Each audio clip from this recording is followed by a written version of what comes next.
ক্ষমতার লোভ কি এতটাই ভয়ঙ্কর হতে পারে যে নিজের দীর্ঘদিনের ছায়া সঙ্গীকে রাস্তায় ব্রাশ ফায়ার করে খুন করতেও বুক কাঁপে না?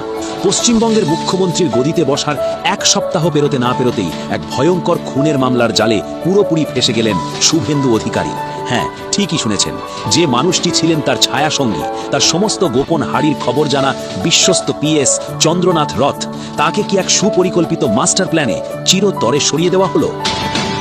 আজকের এই ভিডিওতে আপনাদের সামনে আমরা ফাঁস করতে চলেছি এমন কিছু হাড় হিম করা ও চাঞ্চল্যকর তথ্য, যা প্রমাণ করে যে চন্দ্রনাথ রথের এই নির্মম হত্যাকাণ্ডের মাস্টার মাইন্ড আর কেউ নন, খোদ ক্ষমতার শীর্ষে বসে থাকা মহাশক্তিধর নেতারাই। শুধু তাই নয়, এই রক্তমাখা হত্যাকাণ্ডকে ধামাচাপা দিতে পর্দার আড়ালে শুভেন্দু অধিকারী নিজে কি কি পদক্ষেপ নিয়েছিলেন তার প্রতিটি বিস্ফোরক অধ্যায় আজ আপনাদের সামনে নিয়ে আসব। আজকের এই ইনভেস্টিগেটিভ ভিডিওটি যদি আপনি এক সেকেন্ডের জন্য মিস করেন, তবে বাংলার রাজনীতির ইতিহাসের সবচেয়ে বড় এবং অন্ধকারতম রহস্যটি আপনার অজানা থেকে যাবে। তাই কোনোভাবেই স্কিপ না করে ভিডিওটিতে এখনই একটি লাইক দিয়ে পুরোটা দেখতে থাকুন, কারণ সত্য যত বড়ই হোক না কেন, তা আজ দিনের আলোয় আসবেই। ঘড়িতে তখন গভীর রাত, কলকাতার মধ্যম গ্রামের দোহারিয়া এলাকা, চারদিক নিস্তব্ধ, পুরো রাস্তা তখন প্রায় জনমানবহীন। ঠিক তখনই রাতের অন্ধকার চিরে একটি দ্রুত গতির গাড়ি এগিয়ে আসছিল, কিন্তু হঠাৎ করেই যেন যমদূতের মতো সেই গাড়ির সামনে এসে ব্রেক কষল আরেকটি যানবাহন। গাড়ির ভেতরে থাকা মানুষটি কিছু বুঝে ওঠার আগেই মুহূর্তের মধ্যে চারদিক থেকে তাকে ঘিরে ফেলল 7 থেকে 8 জন সশস্ত্র বাইক আরোহী। পরের কয়েক সেকেন্ডে যা ঘটল তা কোনো গ্যাংস্টার সিনেমাকেও হার মানায়। রাতের নীরবতা ভেঙে ঝাঁঝরা হয়ে গেল চারদিক। একের পর এক গুলির শব্দে কেঁপে উঠল মধ্যমগ্রাম। ঝাঁঝরা হয়ে গেল গাড়ির সামনের সিটে বসে থাকা মানুষটির শরীর। ঘটনাস্থলেই রক্তের বন্যায় ভেসে গেলেন তিনি।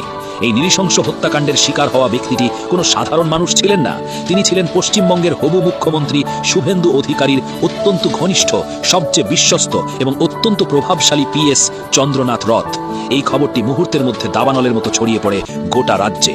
রাজনৈতিক মহলে তোলপাড় শুরু হয়ে যায়। আর মাত্র দুদিন পর যে দলের নেতা মুখ্যমন্ত্রী হিসাবে রাজকীয় শপথ নিতে চলেছেন, তার সবচেয়ে বিশ্বস্ত সহযোগী এবং ডান হাত বলে পরিচিত একজনকে এভাবে প্রকাশ্যে জনবহুল রাজ্যের বুকে গুলি করে খুন করার সাহস কার হতে পারে?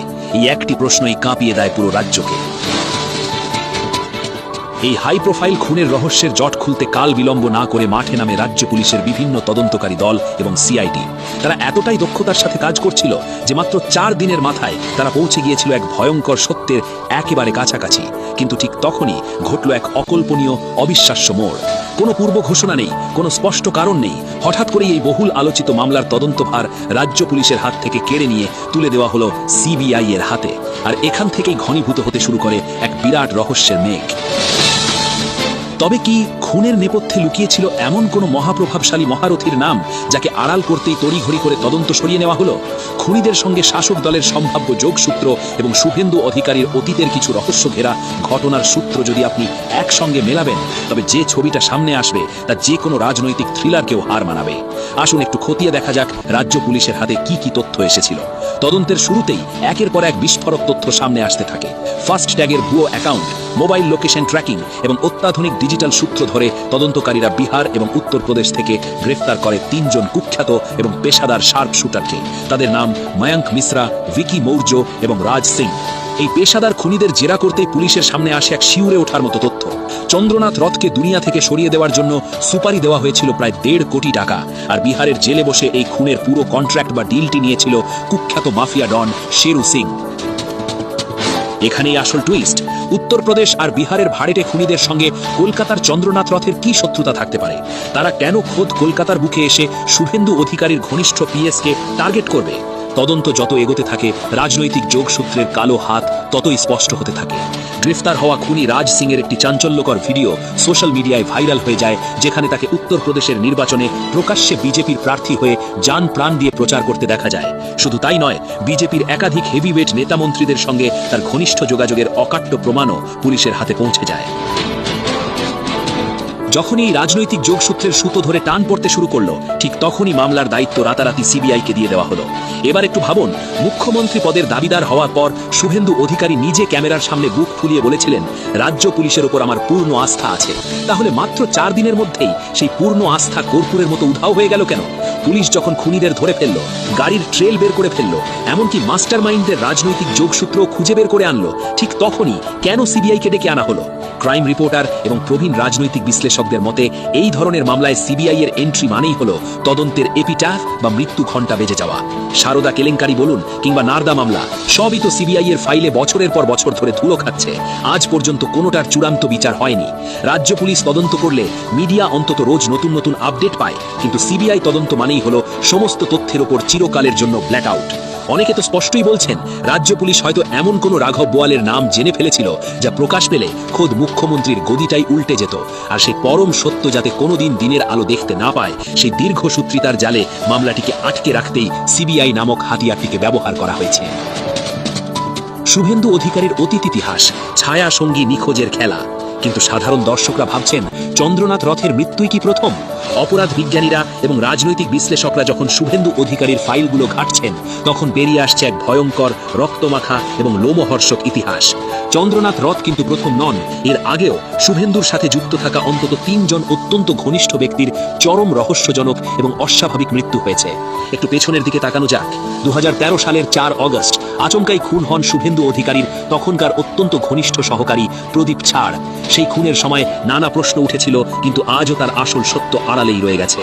এরপর ২০১৮ সাল, আবারও মৃত্যুর কালো ছায়া। শুভেন্দুর অত্যন্ত কাছের মানুষ এবং তার ব্যক্তিগত রক্ষী শুভব্রত চক্রবর্তীর গুলিবিদ্ধ দেহ উদ্ধার করা হয় খোদ পুলিশ ব্যারাক থেকে। ঘটনাটিকে তড়িঘড়ি করে আত্মহত্যা বলে চালিয়ে দেওয়ার চেষ্টা হলেও সেই রহস্যের জট আজ পর্যন্ত খোলেনি। এখানেই শেষ নয়, এরপর আসে ২০২১ সালের সেই হাই ভোল্টেজ নির্বাচন। আর সেই উত্তপ্ত পরিস্থিতির মাঝেই রহস্যজনকভাবে খুন হন শুভেন্দু অধিকারীর নিজের খাস গাড়ি চালক। একবার ঠান্ডা মাথায় ভেবে দেখুন, প্রতিটি ঘটনার প্যাটার্ন কিন্তু হুবহু এক। যারা মারা গেছেন বা যাদের খুন করা হয়েছে, তারা সবাই ছিলেন শুভেন্দুর অন্দরমহলের মানুষ। কেউ তার পিএস, কেউ ব্যক্তিগত দেহরক্ষী, আর কেউ বা বহু বছরের বিশ্বস্ত ড্রাইভার। অপরাধ বিশ্লেষকদের মতে একজন প্রভাবশালী রাজনীতিবিদের সবচেয়ে কাছের মানুষরাই জানেন তার ভেতরের সমস্ত গোপন খবর, কোটি কোটি টাকার অঘোষিত লেনদেন আর ক্ষমতার অন্ধকার দিকের আসল গল্প। আর যখনই এই ছায়া সঙ্গীরা কোনো কারণে ভবিষ্যতের জন্য বিপজ্জনক বা বিপদের কারণ হতে পারেন বলে আশঙ্কা তৈরি হয়, তখন তাদের চিরতরে নীরব করে দেওয়া মাফিয়া রাজনীতির এক পুরনো এবং অত্যন্ত সুপরিচিত কৌশল। এই প্রসঙ্গে বাংলার মানুষের মনে পড়ে যেতে বাধ্য সেই বহু চর্চিত নারদা স্টিং অপারেশনের কথা, যেখানে প্রকাশ্যে ক্যামেরার সামনে থোক থোক টাকা নিতে দেখা গিয়েছিল শুভেন্দু অধিকারীকে। গোটা বাংলা সেই দৃশ্য নিজেদের চোখে দেখেছিল, আর সেই ঘটনায় ইঙ্গিত দিয়েছিল যে রাজনীতির এই ঝকঝকে মঞ্চের আড়ালে কত শত কোটি টাকার অন্ধকার লেনদেন, গোপন সমঝোতা আর ক্ষমতার বিপজ্জনক খেলা লুকিয়ে থাকে। চন্দ্রনাথ রথ ছিলেন শুভেন্দুর আত্মার আত্মীয়, তার ছায়ার মতো।